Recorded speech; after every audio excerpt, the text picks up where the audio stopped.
Okay, good afternoon. The story I'm going to tell you in a bit of a rush is a story of failure. It's a story to try to disarm the paramilitias of both sides, ΕΟΚΑ on the Greek Cypriot side and TMT on the Turkish Cypriot side by the British during the transitional period. That means the time between the decision to grant independence and actual independence. To make it clear and illustrate the context, so that it follows the ΕΟΚΑ struggle that had left a legacy of mistrust and hatred between both communities, culminating in civil war-like violence in the summer months of '58. And what is important here is that during that violence, even though it was instigated by the Turkish Cypriot radicals, they found themselves heavily outgunned by the Greek Cypriots. So the decision was taken by the Turkish government and by the Turkish leaders of TMT to heavily arm the Turkish Cypriot community because they had hardly any pistols and guns in summer '58. And that is the backdrop of the story I'm going to tell you. As said, the series London Agreements ends this period of struggle, so not formally, but in a legal sense that now independence is decided, initially in exactly 1 year after the London Conference on the 19th of February 1960. And within that framework, our story starts with the political leader of the Greek Cypriots, Archbishop Makarios, returning to the island on the 1st of March. The leader of ΕΟΚΑ, Colonel George Grivas, had not accepted the agreement yet, and this, again I created a mess, but now I resolved it. And this leaves us with the starting issues that shape our narrative. So would Grivas accept the London series agreements? And if so, when would he leave? Because the Brits made it very clear that they were not prepared to tolerate his presence while they're still in charge of affairs. And this got linked with the disarmament effort by the Brits and how the arms should be handed over. 1 week after the arrival of Makarios, Grivas finally accepts the London series agreements as a fait accompli. And then his departure gets linked with the disarmament because he decides that he will only leave after the collection of weapons. So this leads to the first of two unsuccessful attempts to disarm first ΕΟΚΑ and later on TMT. The agreement is that ΕΟΚΑ people would hand over their weapons to Greek Cypriot policemen who would collect them at several places all over the island. And this was officially ordered by Grivas. He was not sincere, as the Brits would soon find out, because you see the numbers here. In total, there were about half of the weapons the Brits were aware of, and they had plenty of forensic evidence, so they knew roughly what ΕΟΚΑ must have. So they knew that they had submitted only half of the weapons in their possession. The British Governor Foote estimates that there were at least 60 automatic weapons, 200 automatics, and 500 pistols not submitted. When he confronted the political leader, Archbishop Makarios, he admitted that not everything had been given, but that there were not more than about 130 weapons still in the possession of ΕΟΚΑ, and argued, rightly so, that the hesitancy also was fed by the fact that the Turkish Cypriots had not been asked to disarm, but only ΕΟΚΑ, which bewildered not only him. Grivas himself was lying and said, no, we surrendered everything. We just kept a couple of Tommy guns for a museum we want to establish, so that was clearly not close to the truth. The Brits at the same time, and Makarios' protest, diverted now their attention to the TMT and their weapons, about which they knew very, very little. They had forensic evidence of 23 guns in the possession of the Turkish Cypriot community, and they knew they had by far less than the Greek Cypriots had. Küçük, the political leader of the Turkish Cypriot community, in an informal exchange with Foote, supported that TMT should also submit their weapons, while Denktaş and Küçük backed him up in this, said, but we don't really have weapons, so what should we deliver since we have nothing, as the violence of '58 has proven, which they both knew was a lie, because since August '58, a massive influx of weapons towards the Turkish Cypriot community had actually started. But the Brits bought into this, and for a number of reasons for which I don't have the time, did not pressure TMT to submit their weapons. So the story lingers on until later in the year, when it was clear to the Brits, but also increasingly to both sides, that significant amounts of weapons had not been delivered. Since May, there's increasing evidence that the Turks were trying to get weapons through smuggling or getting even weapons from British soldiers.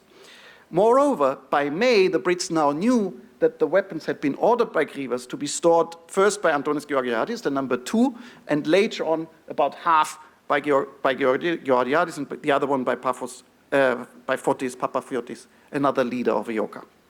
Makarios was not informed about the whereabouts of those weapons. What didn't help is that the two fell out with each other, and Grivas denounced his support for the London Syria agreements, which didn't help to ease the situation. So it's a very tense situation within the Greek Cypriot community. In July, a document from the British archives, on which a lot of this research is based, came to the estimate that there were at least 100 submachine guns and 178 pistols in the possession of EOKA. And you can see from the quote by Governor Foote that they know that they tried to get some weapons, but they don't really know how much they have. By October, things improve, and that has an impact on our story, because Grivas and Makarios meet in Rhodos and they make up.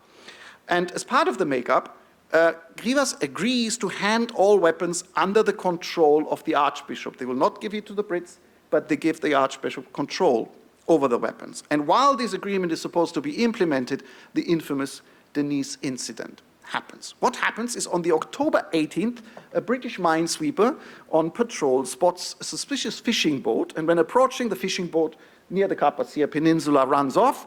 When the Brits come closer, they three Turkish fishermen on the boat sink the ship. But before the boat goes down, the Brits enter the boat and see a boat full of ammunition, 2 boxes of which they can retrieve. So the estimate these British soldiers gave that about 150,000 rounds on board of that ship, and it's very clear that this amount of weapons is not just a Turkish Cypriot part-time hobby endeavor, but that the Turkish government must have been involved in such a massive delivery of weapons. The Turkish line, partially identical with the line of the 3 seamen, is they had only guns there because they were hunting dolphins, and on top of it, they were illegally apprehended because they were in international waters. The consensus in informal approaches, or behind-the-scenes approaches between the Brits and the Turkish government, who are really embarrassed both by this incident that messes it up for everybody, is that we have to get rid of this as fast as possible. The Greek Cypriots and the Greek government respond strongly to this massive evidence of massive armaments towards the Turkish Cypriot community. The Greek Cypriots stopped their participation in the Constitutional Commission, so work on constitution stops, and the Greeks stop talks for the Treaty of Alliance that would establish the military presence of both Greece and Turkey on the island. Küçük is a bit ambivalent, the more constructive of the 2 Turkish Cypriots. He denounces any weapons delivery to his community, but also denies that this ship was destined for Cyprus and was probably going somewhere else. While Denktaş takes the official Turkish line that these were only dolphin fishermen and there were no weapons, and there was nothing to be upset about. It's clear that this way, and by denying it and by lying it, the crisis is not going to be resolved. So the Turkish government gets more constructive on the 23rd of October, and while making clear that there was no admission of guilt, they would condemn any form of arms smuggling to Cyprus, and they were fully committed to the implementation of Series of London, to which this armament shipment had not really contributed. This allows the next day the leaders of the Cypriots and the British officials to make up. So they meet and accept that the declaration of Ankara and the decisions in that meeting to disarm both militias would restore trust and work on the Constitution, and the Treaty of Alliance could resume.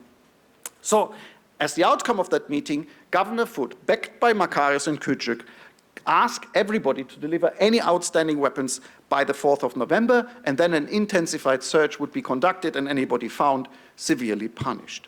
And then this goes wrong.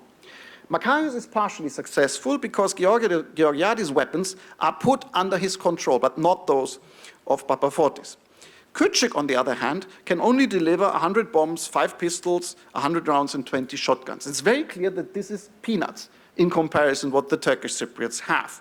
So the perception is that Makarios was at least largely successful, while Küçük had completely failed. And he had indeed completely failed. And he was stabbed in the back by the military, or by the political leader of TMT, Rauf Denktaş, who had no intention to submit the weapons and left him out to dry, together probably with the Turkish government. That's a bit unclear. But it's absolutely clear that Denktaş had refused to submit any significant amount of weapons, and therefore the entire effort falls flat.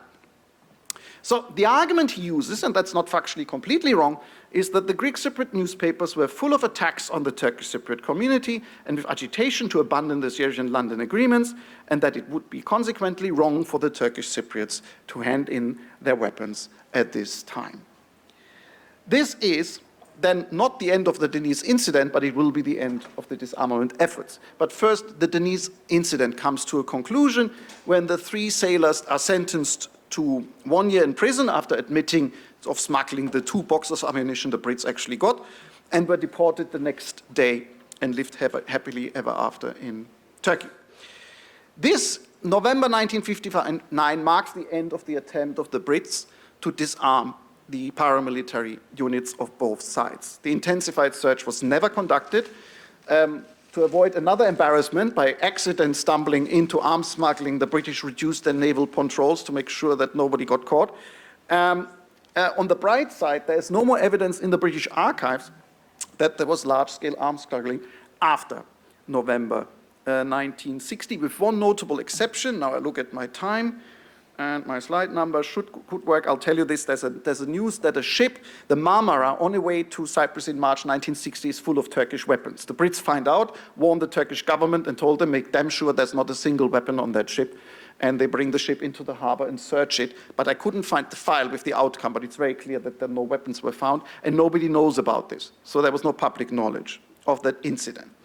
To come with the conclusions, so as I told you in the beginning, this attempt to disarm both paramilitaries is a story of failure. The first mistake, and part of the blame should be laid on the British by one-sidedly trying to disarm militias. You could not convince ΕΟΚΑ while they should give up their weapons when the Turkish Cypriots were not even asked to give up their weapons. Even so, the Greek Cypriots gave up about half. So they were not destructive in the attempt, but not fully compliant. What didn't help is that the Turkish and Turkish Cypriots went the complete opposite direction. They wanted to arm themselves and had no intention to disarm. Yeah?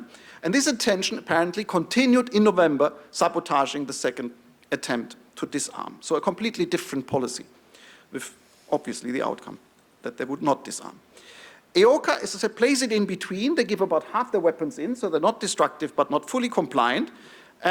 And then have the excuse, quite rightly so, that since the Turks and the Turkish Cypriots in particular do not disarm, why should we give up all our weapons when our potential opponents remain armed? So there's plausibility in the arguments of both sides.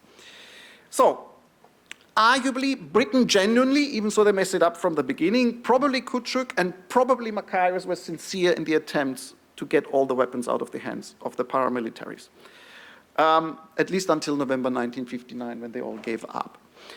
The Turkish government was clearly not sincere, nor was Rauf Denktash, who never had any intention, was always escalating whenever he could, and possibly Griva, so we can speculate, because half of the weapons that were left over were actually submitted to Makarios. So had the Turkish Cypriots complied, we can speculate what would have happened with the remaining weapons of ΕΟΚΑ. So their record is, that's why there's a question mark.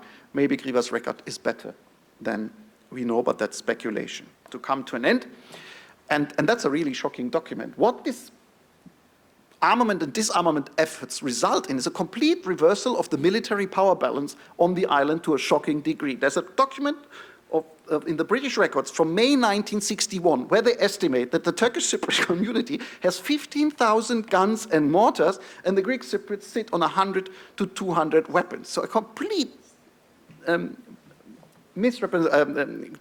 relation between the armaments of both communities.